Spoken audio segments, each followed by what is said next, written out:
Hey guys, welcome back to our YouTube channel Bhavna education hub. और मैं गौरव कुमार आपका फिर से हमारे इस यूट्यूब चैनल पर आपका स्वागत करता हूं।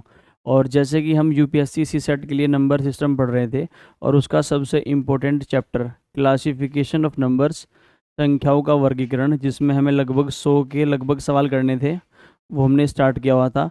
और हमने अब तक 2023, 2022 और 2021 के क्वेश्चंस कर लिए थे। और अब हम अपने आगे के क्वेश्चन करने जा रहे हैं। तो हमने क्या कर लिया, यूपीएससी ने जितने अब तक क्वेश्चन पूछे हैं, देखो यूपीएससी ने जो सवाल पूछे हैं वो इसी चैप्टर से पूछे हैं सबसे ज़्यादा। तो 2023 हमने कवर कर लिया, 2022 हमने कवर कर लिया, 2021 हमने कवर कर लिया।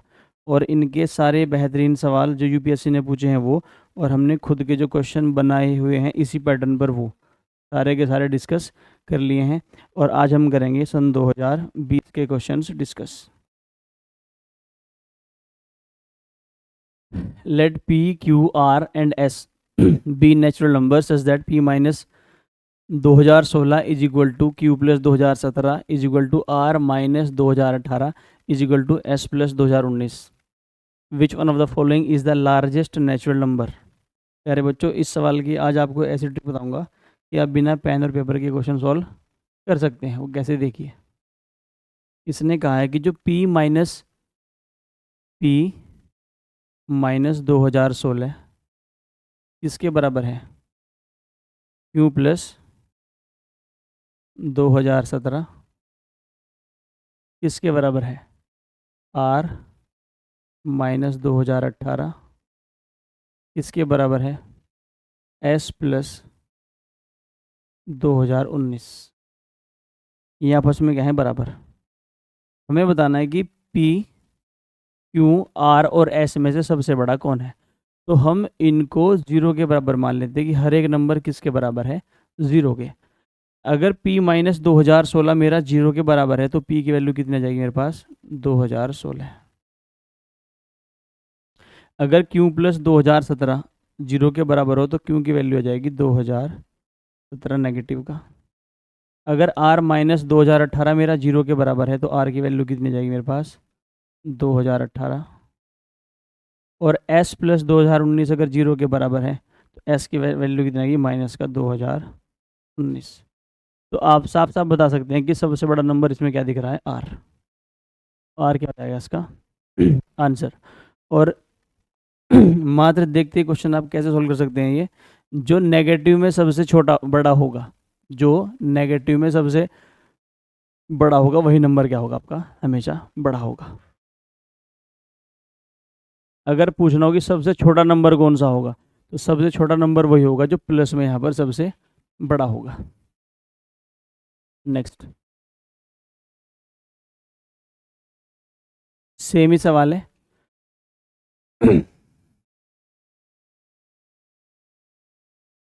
Late a, b, c and d be natural number such that a plus 2016 is equal to b plus 2017 is equal to c minus 2022 is equal to d minus 1001। Which one of the following is the smallest. आपको बताना है सबसे छोटा कौन सा होगा। तो जो प्लस में सबसे बड़ा नंबर होगा वही सबसे छोटा नंबर होगा। तो प्लस में सबसे बड़ा नंबर कौन सा है, ये वाला b प्लस 2017। तो b प्लस 2017 सबसे बड़ा नंबर, b प्लस 2017 ही मेरा प्लस में सबसे बड़ा नंबर है, तो इसलिए 2017 मेरा माइनस में हो जाएगा और b की वैल्यू मेरे पास क्या आएगी, सबसे छोटी।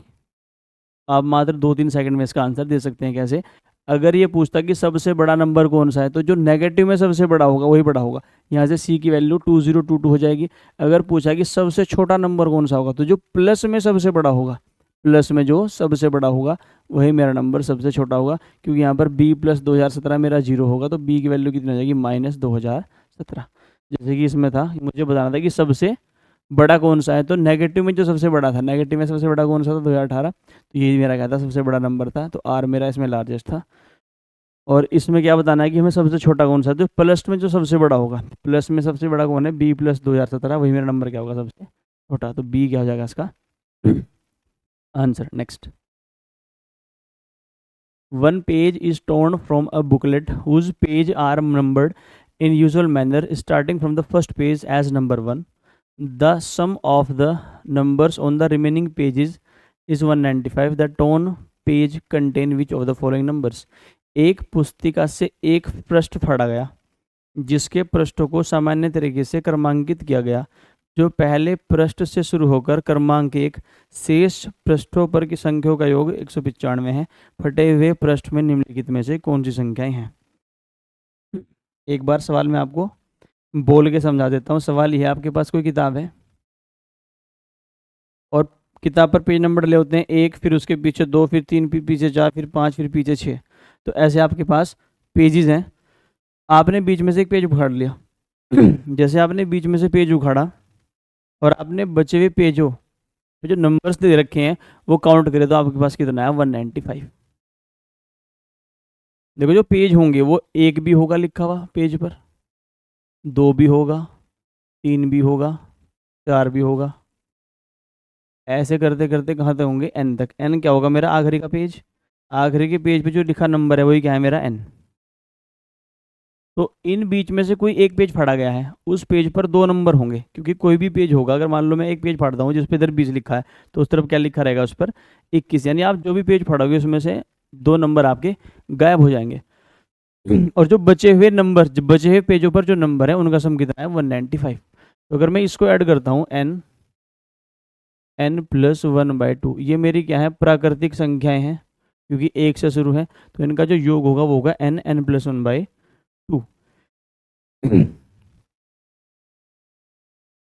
तो ये मेरा बड़ा किससे होगा 195 से, क्योंकि 195 जो पेजों का सम है उसमें 2 पेज नहीं है और इस वाले सम में वो सारे पेज इंक्लूडेड है। तो मैं कह सकता हूँ कि जो मेरा n + 1 होगा वो मेरा 390 से बड़ा होगा, 390 से बड़ा होगा। तो यहाँ से n की वैल्यू निकालने के काफ़ी सारे तरीके हैं। सबसे पहला तरीका है कि अगर आपके पास 2 नंबर प्राकृतिक संख्या एक के बाद एक मल्टीप्लाई हो लगातार वाली और वो किसी नंबर से बड़ी हो, तो आप इसके पास कोई परफेक्ट स्क्वायर देखिए। वो कौन सा है 400, और 400 किसका स्क्वायर है 20 का। तो यहाँ पर जो n की वैल्यू है वो कितनी हो जाएगी तुम्हारी 20। कैसे, जरा इसको यहाँ देखिए एक बार। अगर n + 1 मेरा ग्रेटर है 390 से, यानी यहाँ पर जो भी मल्टीप्लाई करूँगा वो 390 से बड़ा होना चाहिए। अगर मैं यहाँ 19 ले लूँ, 19 × 20, 19 × 20 मेरा कितना होता है 380, पर 380 तो छोटा है मेरा 390 से। अगर मैं n की वैल्यू 20 ले लूँ, 20 × 21, और 20 × 21 कितना होता है मेरा 420। यानी n अगर 20 ले लूँ तो मेरा 390 से बड़ा हो ये नंबर आ जाएगा। तो इसके लिए हम क्या करते हैं कि 390 के पास कोई परफेक्ट स्क्वायर देखते हैं, वो 400 है, उससे बड़ा वो किसका है 20 का। तो यहाँ पर n की वैल्यू कितनी हो जाएगी 20। यानी जो मेरे पेज हैं, जो मेरे पेजेस हैं वो मेरे कहाँ तक लिखे हैं 20 तक। 1 है, 2 है, 3 है, 4 है, 5 है, और जो भी पेज है उसमें लास्ट में क्या लिखा हुआ है 20। तो अब मैं इनका क्या निकाल लूँगा सम। तो सम क्या होगा इनका 20 × 21/2। यानी कि जो मेरे पास पेजेस हैं, पहले पेज पर अगर 1 लिखा है तो आखिरी के पेज पर जो नंबर है वो 20 छपा हुआ है। तो उन सब का योग कितना है 210। लेकिन जैसे मैंने एक पेज फाड़ा तो मेरा योग कितना है 195। यानी कि जो पेज फाड़ा गया है, जो पेज फाड़ा गया है, जो उस पर लिखे नंबर हैं उनका योग कितना है 15। तो 15 जो भी ऑप्शन मुझे 15 सम दे देगा वही मेरा क्या हो जाएगा आंसर। 6 5 11 नहीं है, 10 और 19 नहीं है, 11 12 नहीं है, तो 7 और 8 ही मेरा क्या हो जाएगा आंसर। एक बार दोबारा समझ लीजिए, 1 से लेकर n तक। n क्या है वो आखिरी का पेज जिस पर नंबर लिखा है, उसका सम क्या होगा n + 1/2। वो मेरा बड़ा होगा 195 से, क्योंकि 195 सम योग तब है जब मैंने एक पेज फाड़ लिया। तो यहाँ पर n + 1 की वैल्यू 390 से बड़ी होगी। तो 390 के पास जो परफेक्ट स्क्वायर वो 400 वो 20 का है। तो यहाँ से n की वैल्यू कितनी आ जाएगी मेरी 20। अगर n की वैल्यू 20 है, यानी जो आखिरी का पेज है उस पर 20 लिखा है, तो 1 से 1 2 3 4 5 अब सब जोड़ोगे 20 तक। ये 20 तक की प्राकृतिक संख्याएं जो कैसे जुड़ती हैं, 20 गुना 21/2 210, यानी जो पहला पेज है और आखिरी के पेज पे लास्ट में जो 20 लिखा है अगर सबको जोड़ दूँ तो मेरे पास आएगा 210। लेकिन मेरे पास सम कितना है 195, क्योंकि मैंने 20 से एक पेज क्या कर रखा है गायब। तो उस पेज पर जो नंबर्स है उनका योग कितना होगा 15, और 7 और 8 वो नंबर होंगे। Next, how many 5-digit prime numbers can be obtained by using all the digits 1 2 3 4 and 5 without repetition of digits? अंकों की पुनरावृत्ति के बिना सभी अंकों को 1 2 3 4 और 5 का उपयोग करके कितनी 5 अंकों की अभाज्य संख्या प्राप्त की जा सकती है। सवाल देखने में चाहे कैसा भी हो, पर सवाल ये सोल्व करने लायक नहीं है, बड़ा ही टुच्चा सवाल है। देखिए, आपको यूज करना है 1 2 3 4 और 5। आपको इनको अरेंज करके नंबर लिखने हैं, प्राइम नंबर। तो प्यारे बच्चों, आप कैसे भी लिख दो, चाहे आप 1 2 3 4 5 लिख लो, 1 3 2 4 5 लिख लो, 5 4 3 2, कैसे भी लिख लो। अगर आप इनका सम करोगे तो सम कितना आएगा इनका, क्योंकि आप कोई भी नंबर लिख लो उस पर ये 5 तो होंगी, और ये जो नंबर्स हैं इनका सम कितना आ रहा है देखना, 5 और 4 9 3 12 2 14 1 15, यानी जो सम है, जो मेरा सम है किसका, डिजिट्स का, वो तो 15 है। और 15 अगर डिजिट्स का सम है तो यानी मेरा जो भी नंबर बढ़ेगा, जो भी मेरा नंबर बनेगा वो 3 से क्या है, डिविजिबल है। अगर संख्या कोई भी मेरा नंबर है, जैसे ये मैं नंबर बना दूँ 5 4 2 1 3, तो इसकी जो सारी की सारी डिजिट्स हैं उनका योग कितना है 15, और 15 तो मेरा 3 से कटता है, यानी मेरी संख्या भी 3 से कटेगी। यानी कि इन 5 नंबर का प्रयोग करके मैं कोई भी नंबर बना लूँ वो हमेशा 3 से कट जाएगा। अगर वो 3 से कट जाएगा तो वो प्राइम नंबर नहीं होगा, क्योंकि प्राइम नंबर किससे कटता है, 1 से या खुद से। तो ऐसे कितने होंगे मेरे पास, 0 नंबर बना पाऊंगा मैं। Next, how many 9 digit prime numbers can be obtain by using all the digit from 1 to 9? ये क्वेश्चन पेपर में रखा, ये हमने खुद बनाया। आपको 1 से लेकर 9 तक के अंक इस्तेमाल करने हैं और प्राइम नंबर्स बनाने हैं, और वो कितने प्राइम नंबर आप बना पाओगे। लेकिन जैसे आप 1 से लेकर 9 तक जो भी नंबर लिखोगे उनको जोड़ोगे तो 9 गुना 10/2, तो उनका सम कितना आएगा 45, और 45 तो मेरा 3 से डिविजिबल है, यानी मैं कोई भी नंबर बना दूँ वो मेरा 3 से भी कटेगा, वो मेरा 9 से भी कटेगा। और जो मेरा नंबर कोई 3 या 9 से कट जाएगा तो वो प्राइम नंबर नहीं होगा, तो इसका आंसर भी क्या होगा मेरा 0। Next, let A3 BC and DE2F be 4-digit numbers where each letter represent a different digit greater than 3. If the sum of the number is 15902, then what is the difference between the value of A and D? बड़ा प्यारा question है, इसको बड़े प्यार से करेंगे। इसने कहा कि हमारे पास एक नंबर है A3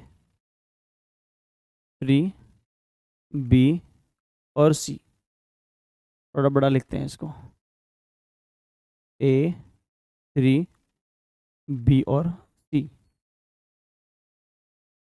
इसमें हमें क्या जोड़ना है, एक और नंबर जोड़ना है, DE2F हमें ऐड करना है, और हमारे पास क्या आना चाहिए 15902। कंडीशन ये है कि जो ABCDEF ये 6 के 6 जो आपके पास अल्फ़ाबेट्स हैं, ये इनकी सबकी वैल्यू अलग है, और इसमें से कोई भी मेरा नंबर, हर एक नंबर 3 से बड़ा है, यानी ABCDEF इनकी आप कोई भी वैल्यू ले लो वो 3 से क्या होनी चाहिए, बड़ी होनी चाहिए।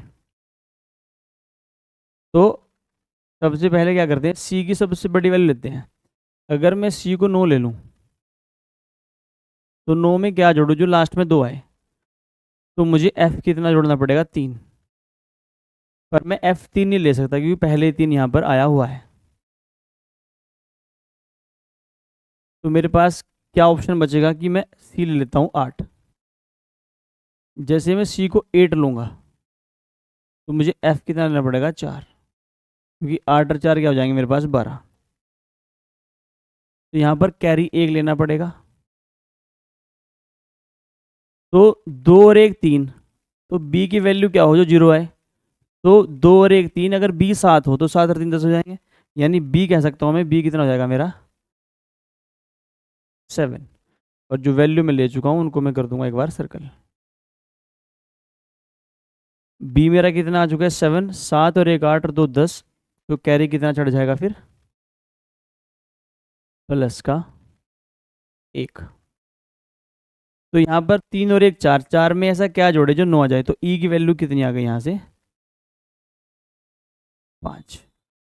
तो ई की वैल्यू मेरी 5 आ चुकी है, 5 और 3 8 और 1 9, और यहाँ पर कोई भी कैरी मेरे पास नहीं है, यानी मेरा ए प्लस डी जो है, ए प्लस डी है मेरा कितना आना चाहिए 15।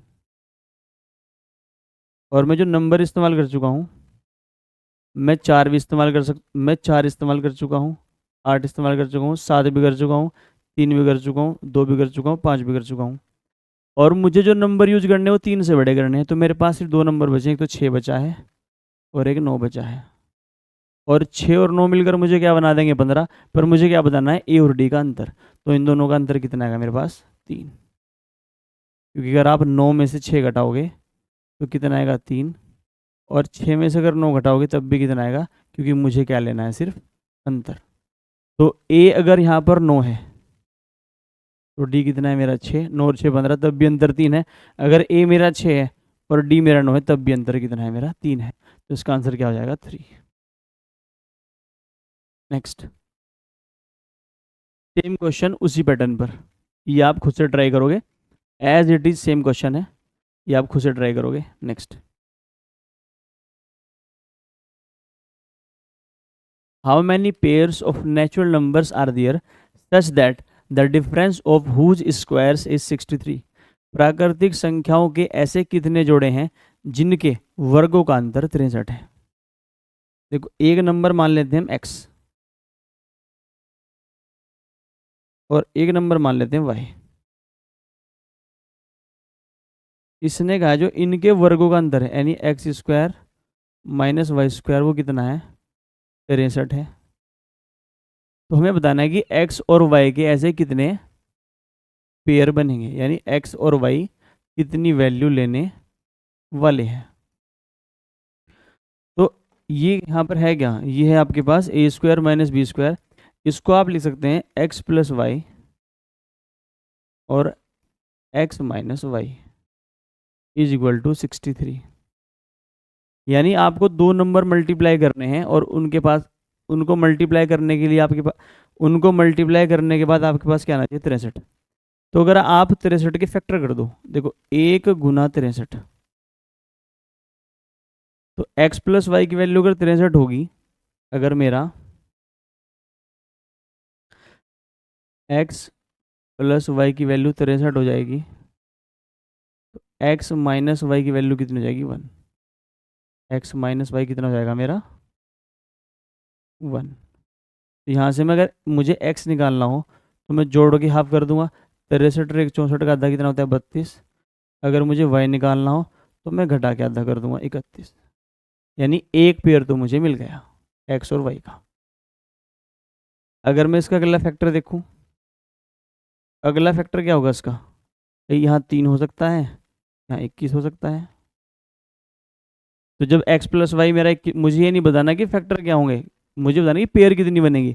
तो मेरी एक पेयर यहाँ से बनने वाली है, मेरे पास एक पेयर और बन जाएगी, क्योंकि अगर x प्लस वाई मेरा 21 हो जाएगा तो x माइनस वाई मेरा 3 हो जाएगा, मैं फिर सोल्व कर लूँगा। एक पेयर मेरी क्या बन सकती है 7 नम 63। अगर x प्लस वाई कितना हो जाएगा मेरा 9, तो x माइनस वाई कितना हो जाएगा मेरा 3, तो मेरी एक पेयर और बन सकती है।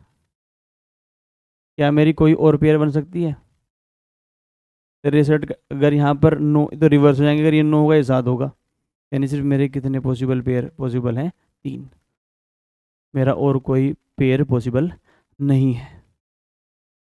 1 गुना 63, 3 गुना 21, 63, 7 नम 63, और कोई पेयर पॉसिबल नहीं है। Next, how many pair of natural numbers are there such that the difference of whose squares is 77। ये क्वेश्चन एग्जाम में आया था और ये क्वेश्चन हमने आपके लिए बनाया है। और इसको हम कराते हैं आपको ट्राई। देखिए, x square minus y square is equal to 77, तो एक्स प्लस वाई और एक्स माइनस वाई की वैल्यू कितनी आ जाएगी 77। तो 77 के जितने फैक्टर हो जाएंगे वही क्या हो जाएंगे मेरे आंसर। तो 1 × 77 एक फैक्टर होगा इसका, तो मुझे यहाँ से एक पेयर मिल जाएगी, क्योंकि यहाँ से x प्लस वाई मेरा कितना होगा, x प्लस वाई मेरा 77 हो जाएगा, और x माइनस वाई कितना हो जाएगा मेरा 1। यहाँ से मुझे x और y की वैल्यू अलग अलग मिल जाएंगी। तो एक पेयर तो मेरी ये बन गई। अगर मैं इसको 7 मान लूँ, ये कितना हो जाएगा मेरा 11, और 77 के और मैं फैक्टर नहीं कर पाऊँगा, 1 और 1 2, तो मुझे टोटल पेयर कितनी मिलेंगी 2। इसमें मुझे कितनी पेयर मिलने वाली हैं 2। Next, how many pairs of positive integers, कह रहे बच्चों ध्यान रखना ये ऑड नंबर है, ये भी एक ऑड नंबर है, अगर नंबर क्या हो even. How many pairs of positive integers are there such that the difference of whose square is 48। इस बार ये कह रहा है कि जो x square minus y square वो क्या है मेरा 48 है, यानी x प्लस वाई और x माइनस वाई की वैल्यू कितनी है मेरे पास 48। इसने एक बात और कही है कि जो how many pairs of positive integers, number जो हैं वो क्या होना चाहिए धनात्मक पूर्णांक, यानी ना तो कोई बटों में होना चाहिए ना कोई पॉइंट में होना चाहिए, नंबर क्या होना चाहिए पूरा इंटीजर। ऐसा इसने इसलिए कहा है, देखिए अगर मैं इसके फैक्टर करूँ ना, यहाँ से मिलेगा मुझे 1 गुना 48 पहला फैक्टर, और इससे अगर मैं x प्लस वाई के value x plus y equal to 48 और x minus y is equal to 1, अगर मैं इसे सॉल्व करूँ तो मेरे पास x की वैल्यू कितनी आएगी 48 और 1 49/2 24.5, और y की वैल्यू कितनी आएगी मेरे पास 48 में से गया 47 23.5, और ना मेरा x यहाँ पर इंटीजर है ना मेरा यहाँ पर y इंटीजर है, यानी कि मैं वो वैल्यू नहीं ले सकता। तो फिर कौन सी वैल्यू लेंगे हम, अगला फैक्टर होगा 2 गुना 24। देखो अगर संख्याओं का सम भी 2 से घट जाए और संख्याओं का अंदर भी 2, अगर संख्याओं का सम 2 से घट गया तो अंदर भी 2 से घटेगा ही घटेगा। तो जहाँ पर भी संख्याओं का सम 2 से घट रहा होगा मैं वही वैल्यू लूँगा। यहाँ पर 24 तो 26 होगा, भाई अगर x प्लस वाई की वैल्यू 24 है तो x माइनस वाई कितना हो जाएगा मेरे पास 2। ये अगर यहाँ पर 24 है तो ये मेरे पास कितना है 2। अगर x प्लस वाई 24 होगा तो x माइनस वाई 2 होगा, तो 24 और 2 26, यानी x की वैल्यू 13 और y की वैल्यू 11। अगला फैक्टर देखना इसका 3 गुना 16। देखो 3 गुना 16 का सम कितना बन रहा है 19, यानी जहाँ पर भी सम 2 से नहीं कटेगा वो वैल्यू में नहीं लूँगा। फिर क्या होगा 4 गुना 12, 4 गुना 12, 4 प्लस 12 16, ये भी ले सकता हूँ मैं। इसके बाद क्या बनेगा 5 से 6 गुना 8, 6 गुना 8, 8 और 6 14, यानी 1 2 और 3, 3 ऐसी वैल्यूज़ है मेरे पास x plus y x minus y की जो मेरे इस कंडीशन को सेटिस्फाई कर देंगी पॉजिटिव इंटीजर्स वाले। अगर ये पॉजिटिव इंटीजर ना होता तो पेयर कितनी होती 1 2 3 4 5, पर इसने कह दिया पॉजिटिव इंटीजर्स, यानी मुझे सिर्फ क्या लेने हैं पूर्णांक, तो मेरा आंसर क्या जाएगा सिर्फ 3 पेयर बनेंगे। Next, how many pairs of natural numbers are there such that difference of whose square is a square of a prime number. Important सवाल है, आपके लिए बना रखा है। देखिए कहना क्या चाहता है, वही आपको 2 नंबर लेने हैं, x square minus y square is equal to p, क्या है कोई भी प्राइम नंबर का स्क्वायर है। इसने नंबर नहीं दिया, इसने कह दिया कि पी कोई भी क्या है प्राइम नंबर है, तो पी की कोई वैल्यू हो सकती है, बस ये बताना है कि एक्स और वाई के ऐसे कितने पेयर बनेंगे। तो अगर पी प्राइम नंबर है तो प्राइम नंबर की एक खासियत है जो मैंने आपको किसमें बताई थी, नंबर ऑफ फैक्टर्स में। अगर मैं 2 का स्क्वायर करूँ वो क्या होता है 4, 4 के फैक्टर होंगे 1 2,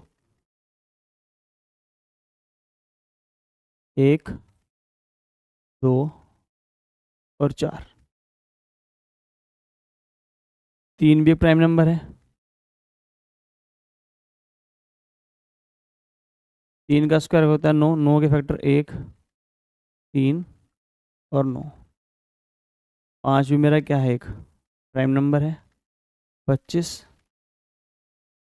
1, 5 और 25।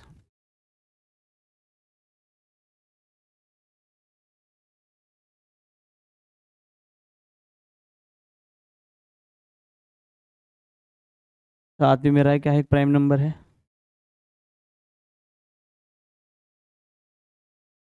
ये होता है मेरा 49, यानी 1, 7 और 49। इसमें कॉमन क्या है कि कोई भी प्राइम नंबर हो, कोई भी क्या हो मेरे पास प्राइम नंबर हो, उसके जो फैक्टर है वो 3 होंगे। वो क्या होंगे मेरे, 3। यहाँ पर भी 3 फैक्टर हैं, यहाँ पर भी 3 फैक्टर हैं, यहाँ पर भी 3 फैक्टर है, और यहाँ पर भी कितने मेरे 3 फैक्टर। और सवाल में देखो, मुझे यहाँ पर x plus y x minus y 48 ही बनाना है। 48 का 48, यानी जो नंबर है मल्टीप्लाई करके वो होना चाहिए। 24 दूनी 48, 16 दी 48, 12 चौक 48, 8 छंग 48। और यहाँ पर ये कब बनेगा, जब 4 एकम क्या होगा 4, 9 एकम 9, 25 एकम 25, 49 एकम 49।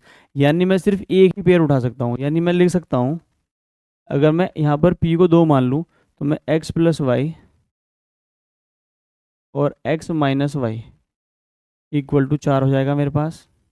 तो मैं लिख सकता हूँ कि x प्लस वाई और x माइनस वाई का वो फैक्टर जो मुझे क्या देगा, 4 देगा, वो 1 गुना 4 ही होगा।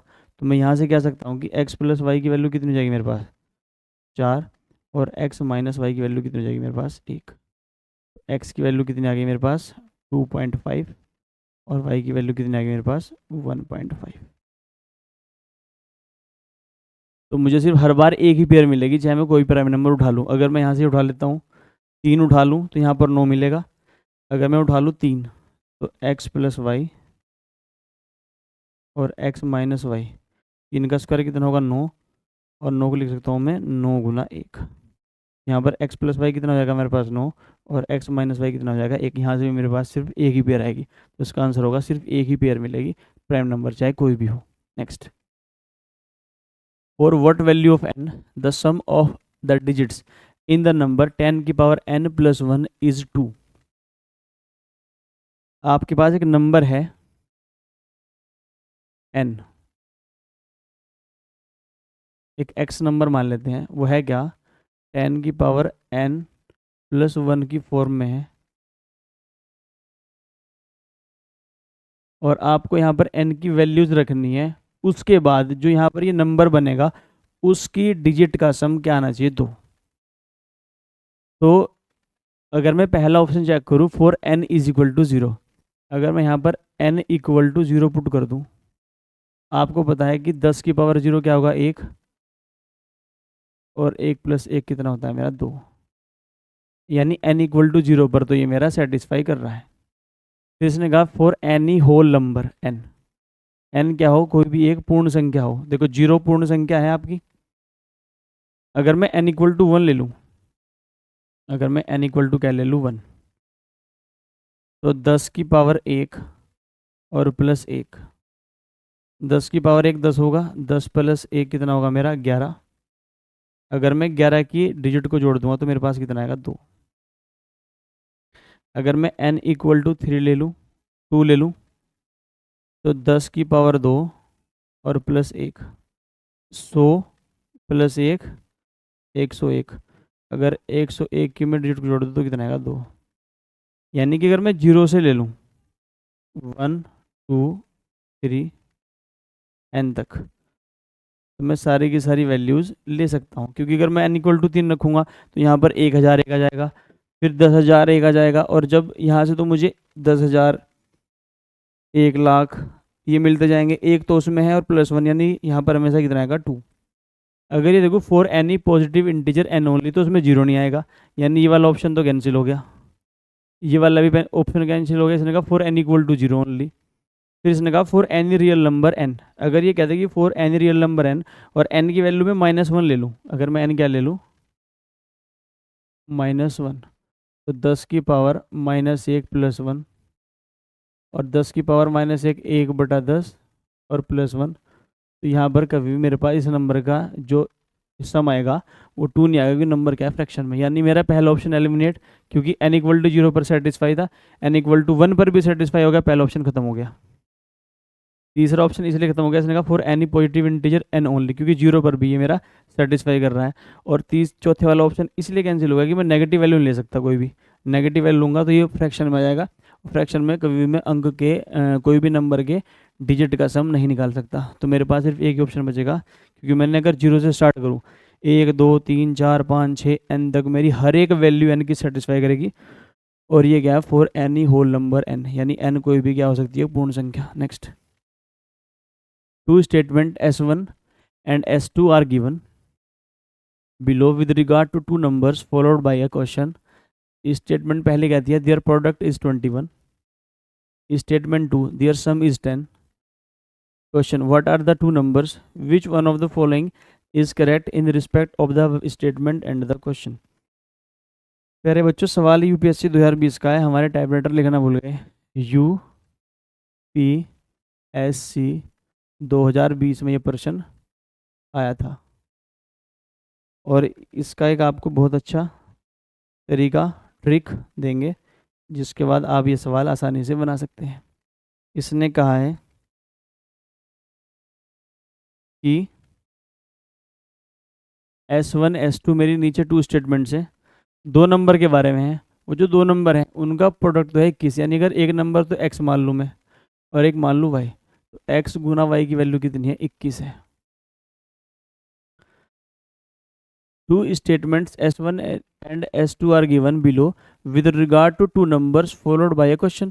क्वेश्चन ये कि what are the two numbers, यानी ये स्टेटमेंट है दो नंबर के बारे में। सवाल ये है कि वो नंबर है क्या, और इनको बताने के लिए आपको पहले स्टेटमेंट दिए कि उनका प्रोडक्ट कितना है, 21 है।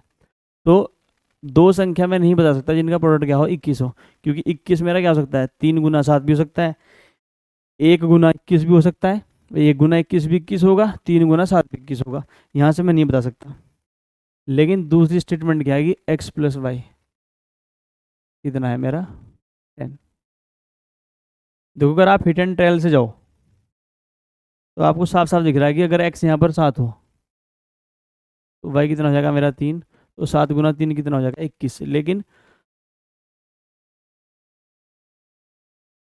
तो यानी दूसरी स्टेटमेंट की मुझे जरूरत पड़ी है, प्रोडक्ट 21 है, यहाँ से नहीं बता सकता, क्योंकि 7 गुना 3 भी हो सकता है, 1 गुना 21 भी हो सकता है। दूसरी स्टेटमेंट कहती है कि दियर सम इज 10। अगर सम 10 है तो x की वैल्यू 7, y की वैल्यू 3। ये आप हिट एंड ट्रायल से सोल्व कर सकते हो। यानी कि इसका आंसर क्या हो जाएगा, statement 1 and statement 2 together are sufficient to answer the question, but neither statement 1 alone nor statement 2 alone is sufficient to answer this question. यानी कि जिन भी क्वेश्चन में आपको दोनों स्टेटमेंट की जरूरत पड़ती है तो उसका हमेशा सी ऑप्शन सही होता है, जिसमें क्या होता है कि दोनों स्टेटमेंट की जरूरत है, ना तो ए से ना बी से आप इसको सोल्व कर सकते हैं। और अगर आपको इसमें एक्स और वाई की वैल्यू चाहिए तो इसे निकालने का आपको एक बेहतरीन तरीका बताते हैं। देखिए, हमारे पास जो x + y है वो 7 है। अगर यहाँ से हम x - y भी निकाल लें तो मैं x भी बता सकता हूँ और y भी निकाल सकता हूँ। तो इसका तरीका ये है, देखिए, अगर मुझे x - y का होल स्क्वायर निकालना है तो मैं लिख सकता हूँ x + y का होल स्क्वायर और -4xy। अगर कभी क्वेश्चन में x और y की वैल्यू पूछ ली जाए आप इसको इस्तेमाल कर सकते हैं। देखिए कैसे, मुझे x - y चाहिए, x - y का होल स्क्वायर मुझे निकालना पड़ेगा, इक्वल टू, देखो x + y मुझे गिवन है, कितना गिवन है, 10। 10 का तो स्क्वायर और -4 गुना x, y की वैल्यू कितनी है, 21। अगर मैं इसको फर्दर सोल्व करूं तो जो x - y का होल स्क्वायर है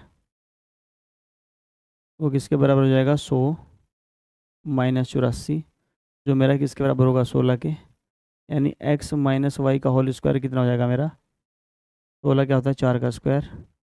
इनमें कह सकता हूँ कि जो मेरा x - y कितना है, 4 है। तो अगर मेरा x + y 7 है और x - y मेरा कितना आ चुका है, 4, तो अगर यहाँ से मैं सॉल्व करूँ, एक्स प्लस वाई मेरा 10 है दोस्तों,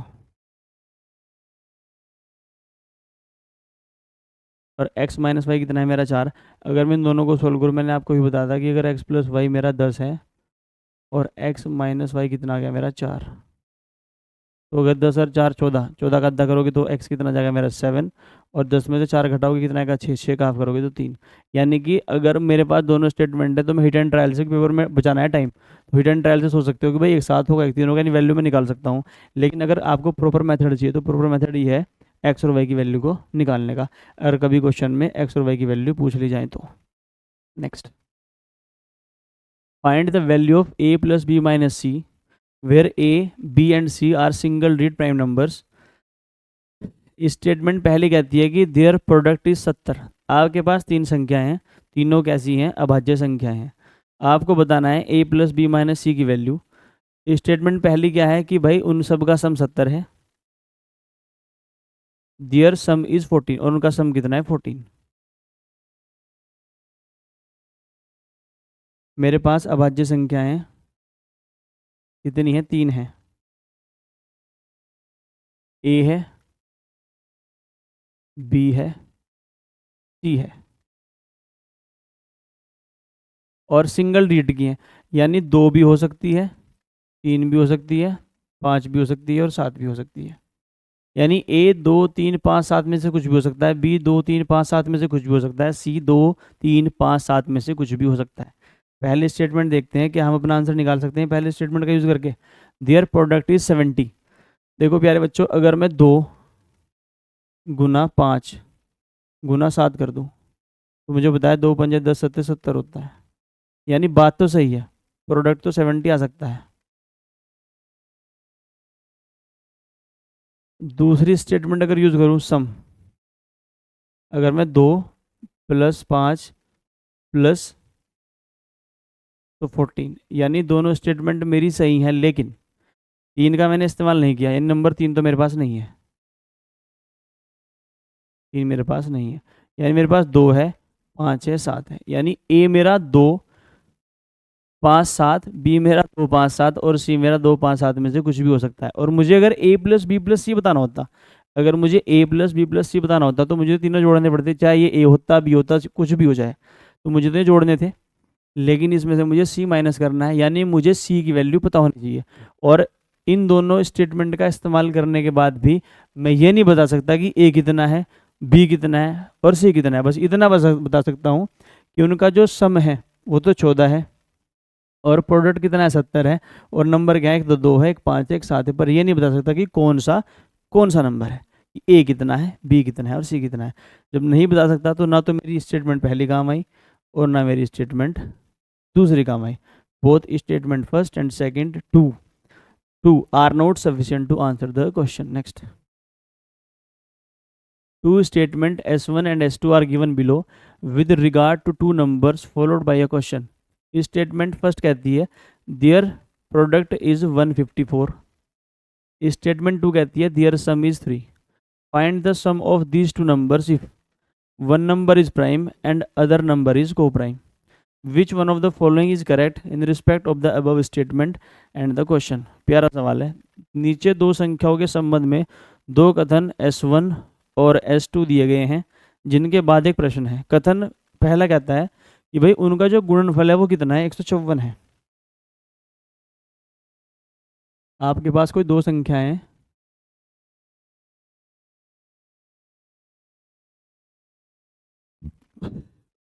कि x और जो y है वो कितना है, मेरे पास 154 है, और उनका जो डिफरेंस है वो कितना, 3 है।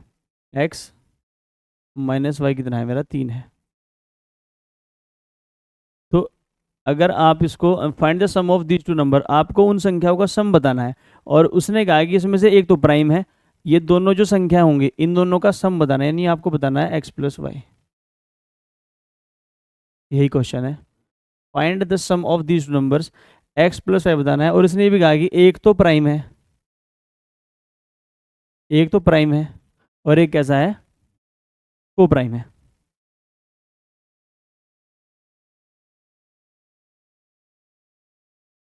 तो अगर मैं इसको हिट एंड ट्रायल जो सोल्व करना चाहूँ तो देखो ये आसानी से हो जाएगा। ये जो 154 होता है 11 गुना 14, और 14 और 11 का अंतर ही 3 है। 14 और 11 का अंतर ही कितना है? 3 है। 11 प्राइम है और 11 14 एक साथ मिलकर क्या है? को प्राइम है। तो यानी कि दोनों स्टेटमेंट की जरूरत पड़ेगी। 11 और 14 मिल सकते हैं मुझे यहाँ से। क्या इसका कोई और फैक्टर हो सकता है? बिल्कुल हो सकता है। 77 गुना 2 भी इसका एक फैक्टर है। 77 गुना, देखो इसका एक फैक्टर क्या हो सकता है? ये एक होता है 77 गुना 2। तो यहाँ से मुझे ये नहीं पता चल पा रहा है कि नंबर है कौन सा। लेकिन जैसे इसने दूसरी स्टेटमेंट में कहा कि उनका डिफरेंस 3 है, तो यानी ये तो खत्म हो गया, इनका डिफरेंस तो 75 है। तो मेरे पास नंबर क्या बन गए? ये वाले 11 और 14। 11 और 14 का अंतर ही कितना? 3 है। तो दूसरी स्टेटमेंट मुझे क्यों चाहिए? क्योंकि उनका डिफरेंस कितना? 3 है। और पहली स्टेटमेंट से मुझे क्या पता चलता है? प्रोडक्ट कितना है? 154। तो मुझे दोनों स्टेटमेंट की जरूरत पड़ेगी अपना आंसर देने के लिए। और अगर आपको ये ट्रेडिशनल मेथड से सोल्व करना है तो देखिए जरा, जो x प्लस वाई का होल स्क्वायर होगा, x प्लस वाई का होल स्क्वायर होगा, क्योंकि अगर मेरे पास x माइनस वाई है तो मुझे x प्लस वाई चाहिएगा x और y के अलग अलग मान निकालने के लिए। तो इसको लिख सकता हूँ मैं x माइनस वाई का होल स्क्वायर और plus 4xy। x plus Y का whole square is equal to x minus Y का होल स्क्वायर यानी 3 का स्क्वायर और प्लस 4 गुना 154। तो x प्लस वाई का होल स्क्वायर मेरा निकल जाएगा यहाँ से 9 प्लस 4 चौक 16, 4 पंजे 20 और 1 21 और 4 एकम 4 और 2 6, 616 और 9 होते हैं 625। और 625 मेरा किसका वर्ग है? 25 का।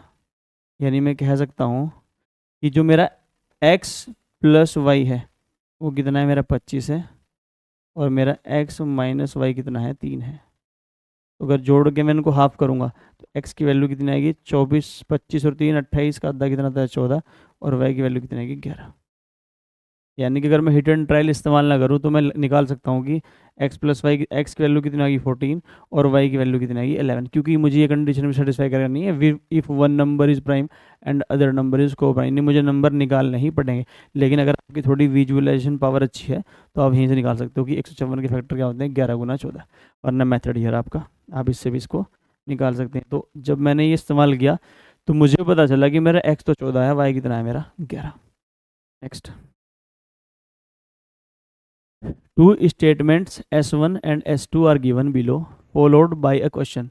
स्टेटमेंट पहले कहती है n is a prime number, n is a prime number. Statement 2 कहती है n leaves a remainder of 1 when divide by 4। और n के बारे में इंफॉर्मेशन ये है कि n जो है एक यूनिक नेचुरल नंबर है 10 और 20 के बीच में। Then what is the value of n? आपको n की वैल्यू बतानी है कितनी है। देखो ऐसे सवाल पूछता है यूपीएससी, फंसा फंसा के।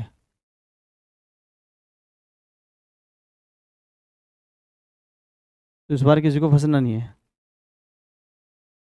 इसने पहले स्टेटमेंट, एन आपका एक यूनिक प्राकृतिक संख्या है 10 और 20 के बीच में। देखो 10 और 20 के बीच में नंबर क्या होगा? 11 भी होगा, 12 भी होगा, 13 भी होगा, 14 भी होगा, 15 भी होगा, 16 होगा, 17 होगा, 18 होगा, 19 होगा। ये मेरे नंबर्स हैं जो 11 और 20 के बीच में है। और मुझे बताना है पहले, और मुझे बताना है कि n की वैल्यू है क्या। यानी n इसमें से कुछ भी हो सकता है। n इसमें से कुछ भी हो सकता है। 11 भी हो सकता है, 12 भी हो सकता है, 13 भी हो सकता है, 14 भी हो सकता है, 15 भी हो सकता है, 16 भी हो सकता है, 17 भी, 18 भी, 19 भी। पहले स्टेटमेंट कहती है n एक प्राइम नंबर है। अगर इसने n एक प्राइम नंबर कह दिया तो इसने कुछ फिल्टर लगा दिए। फिल्टर कैसे? इसने कह दिया भी n 11 ले लो, 13 ले लो, 17 ले लो और 19 ले लो। यानी अगर मैं पहली स्टेटमेंट का यूज़ करूँ तो मैं बता सकता हूँ कि n 11 भी हो सकता है, 13 भी हो सकता है, 17 भी हो सकता है और 19 भी हो सकता है। ठीक है, तो यहाँ से भी मैं n की वैल्यू निकाल नहीं पा रहा हूँ क्योंकि n की वैल्यू भी कितनी बच रही है मेरे पास? 4। यानी पहली स्टेटमेंट भी मुझे सिर्फ आधा ही आंसर देने में सक्षम है। अगर मैं स्टेटमेंट 2 यूज़ करूँ, n leaves a remainder 1 when divide by 4। अगर मैं इसे 4 से डिवाइड करूँ तो रिमाइंडर 3 आएगा, ये तो नहीं है। इसको 4 से डिवाइड करूँ, रिमाइंडर 3 आएगा, ये भी नहीं है। अगर इसको मैं 4 से डिवाइड करूँ, रिमाइंडर 1 आएगा, पर लेकिन इसको अगर 4 से डिवाइड करूँ तो रिमाइंडर क्या आएगा मेरा? 1। यानी n की वैल्यू 13 भी हो सकती है, और मेरी 17 भी हो सकती है। यानी कि मैं परफेक्टली बता नहीं सकता कि n की वैल्यू क्या होगी, कि 13 भी हो सकती है और 14 भी हो सकती है। तो मेरी दोनों स्टेटमेंट फेल हैं आंसर को देने के लिए। Next, find the value of n if n is a unique natural number of single digit. ठीक है, स्टेटमेंट पहले कहती है n is a prime number, और स्टेटमेंट टू कहती है n leaves remainder 3 when divide by 4। इस बार इसने कहा कि n एक नंबर है सिंगल डिजिट का, n एक सिंगल डिजिट का नंबर है और n प्राइम भी है। यानी सिंगल डिजिट का प्राइम, देखो n एक सिंगल डिजिट का नंबर है, पहले सिंगल डिजिट के नंबर लिखते हैं। एक भी हो सकता है, दो भी हो सकता है, तीन भी हो सकता है, चार भी हो सकता है, पाँच भी हो सकता है, छः, सात, आठ, नौ। नेचुरल नंबर का है इसलिए जीरो नहीं हो सकता। पहली स्टेटमेंट क्या कहती है कि भाई देखो यहाँ से मैं नहीं बता सकता यानी कि नो मान है। पहली स्टेटमेंट क्या कह रही है कि भाई n जो है प्राइम नंबर है, तो फिल्टर लग गया। फिल्टर क्या लगेगा, n दो भी हो सकता है, n तीन भी हो सकता है, n मेरा सात भी हो सकता है, n मेरा पाँच भी हो सकता है। दूसरी स्टेटमेंट क्या कहती है, n leaves remainder 3 when divided by 4। देखो अगर मैं तीन को चार से भाग करूं तो रिमाइंडर कितना आएगा, तीन। लेकिन अगर मैं सात को चार से भाग करूँ तो रिमाइंडर कितना आएगा, तीन। यानी यहाँ पर फिर एक पेंच फंस गया। n की वैल्यू मेरी तीन भी हो सकती है और मेरी सात भी हो सकती है। यानी मैं परफेक्ट n की वैल्यू नहीं बता सकता, क्योंकि n क्या है, एक यूनिक नंबर है सिंगल डिजिट का। पहले स्टेटमेंट का यूज़ करके मैं क्या बता सकता हूँ कि दो, तीन, सात, पाँच हो सकता है। दूसरी स्टेटमेंट का यूज़ करके मैं बता सकता हूँ कि तीन या सात हो सकता है, लेकिन परफेक्ट नहीं बता सकता। तो यहाँ पर भी दोनों स्टेटमेंट क्या है, फेल आंसर देने के लिए। Next, p is a prime number, l lies between 2 and 10. p is a prime number and lies between 2 and 10. q is a composite number, lies between 5 and 9. Which of the following is correct? p एक अभाज्य संख्या है जो 2 और 10 के बीच स्थित है। जो आपका p है, p है आपका एक अभाज्य संख्या जो 2 और 10 के बीच स्थित है, यानी 3 भी हो सकती है, 5 भी हो सकती है और 7 भी हो सकती है। p 2 और 10 के बीच में है और कैसी है, अभाज्य है। तो ना तो दो है ना 10 है, देखो दो भी तो प्राइम नंबर है, लेकिन 2 और 10 के बीच में तीन प्राइम नंबर है, एक तीन है, एक पाँच है और एक सात है। क्यों क्या है मेरा एक, क्यों कंपोजिट नंबर है। कंपोजिट नंबर कौन सा होता है मेरा, जो जिसके फैक्टर दो से ज़्यादा हों, यानी एक तो वो स्वयं नंबर और एक एक और एक कोई वो भी अलग। तो सबसे पहला जो प्राइम नंबर, जो सबसे पहला कंपोजिट नंबर होता है वो चार होता है। पर इसमें कौन से लेने हैं, पाँच और नौ के बीच के। तो पाँच और नौ के बीच में सिर्फ दो ही कंपोजिट नंबर है, एक तो छः हो सकता है और एक आठ हो सकता है। और पी और क्यू में मेरे पास कुछ क्या है, स्टेटमेंट्स हैं। इसने कहा कि पी गुणा Q can be divisible by three. अगर मैं पहली स्टेटमेंट को देखूं कि पी गुणा क्यू, पी गुणा क्यू, तो अगर मैं पी को तीन मान लूँ और क्यू को छः मान लूँ, तो तीन गुना छः,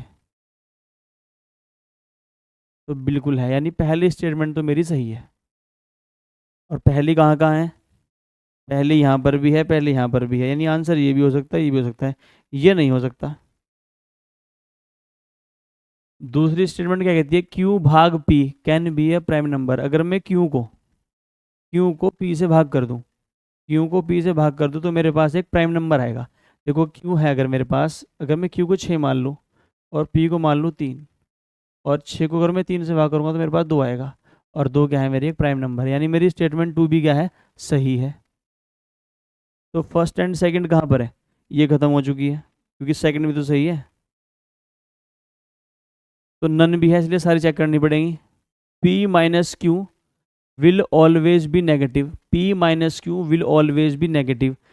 p माइनस क्यू, अगर मैं तीन में से छः घटा दूँ तो नेगेटिव आएगा, पाँच में छः, लेकिन सात में से अगर छः घटा दूँ तो इसमें हम फेल कर देंगे। अगर हम सात में से छः घटा दें तो हमारे पास तो कितना आ रहा है, एक आ रहा है, और एक तो पॉजिटिव है, पर ये तो नेगेटिव बता रहा है। यानी तीसरी स्टेटमेंट क्या होगी मेरी, cancel. q minus P will always be positive, q minus P will always be positive. अगर मैं छः में से तीन घटाऊँ पॉजिटिव आएगा, छः में से पाँच घटाऊँ पॉजिटिव आएगा, लेकिन अगर मैं छः में से सात घटा दूँ, q माइनस पी, अगर मैं छः में से सात घटा दूँ तो मेरे पास तो नेगेटिव आएगा, और ये कह रहा है कि ऑलवेज पॉजिटिव आएगा, तो ये भी गलत। तो मेरे पास आंसर क्या बचेगा, first and second only. Next, A, B and C starts writing numbers from 1 to 10. They all write different numbers. Find the sum of the numbers written by C. 3 व्यक्ति हैं A, B और C. सवाल आपको पढ़ के हम बोल देते हैं. 3 व्यक्ति हैं A, B और C. वो 1 से लेकर 20 तक के नंबर लिखना शुरू करते हैं. तो आपको बताना है कि जो C नंबर लिखेगा उनका योग कितना है. उसके लिए आपके पास 2 स्टेटमेंट है कि A शुरुआत करता है और सारे के सारे इवन नंबर लिख देता है. तो A ने क्या लिखा होगा?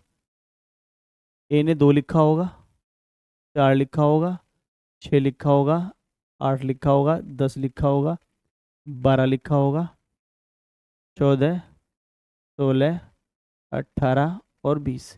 ये तो A ने लिख दिए होंगे. फिर कौन लिखेगा? तो पहले स्टेटमेंट से तो मैं सिर्फ ये बता सकता हूँ कि A ने क्या लिखा है, और बताना क्या है मुझे, C ने जितने नंबर लिखे हैं उनका योग. देन B writes all prime number. तो B सारी की सारी क्या लिखता है? विषम संख्याएं, नहीं अभाज्य संख्याएं B. तो प्राइम नंबर 2 से स्टार्ट होता है, पर 2 पहले ही A लिख चुका था, तो वो कहाँ से स्टार्ट करेगा? 3 लिखेगा, 5 लिखेगा, 7 लिखेगा, 11 लिखेगा, 13 लिखेगा, 17 लिखेगा और 19 लिखेगा. और बाकी संख्या किसने लिखी होंगी? C ने. Which one of the following is correct in respect of the above statement and the question? तो C क्या लिखेगा? तो C ने क्या लिखा होगा? आपने लिखा होगा 1. 2 नहीं लिखा होगा, ना 2 लिखा, ना 3 लिखा, ना 4 लिखा, ना 5, ना 6, ना 7, ना 8, 9 लिखा होगा. ना ही 10 लिखा, ना 11 लिखा, ना 12, ना 13, ना 14, फिर 15 लिखा होगा. ना 16, ना 17, ना 18 और ना 19. तो उसने 1 लिखा, 9 लिखा, 15 लिखा. 1 2 3 4 5 6 7 8 9 10 11 12 13 14 15 16 17 18 19 20 नंबर पूरे हो चुके हैं. यानी C ने सिर्फ क्या लिखा होगा? 1 9 और 15. तो 9 और 1 10 और 15 25. यानी मैं C के द्वारा लिखे गए संख्याओं का योग निकाल सकता हूँ. इसके लिए मुझे दोनों स्टेटमेंट क्या होगी? रिक्वायरमेंट. अकेले से मैं नहीं निकाल पाऊंगा. और ये हमारी क्लासिफिकेशन ऑफ नंबर्स के 2020 के सारे क्वेश्चन हमने आपको करा दिए. और अगली वीडियो में मिलते हैं. तब तक के लिए धन्यवाद.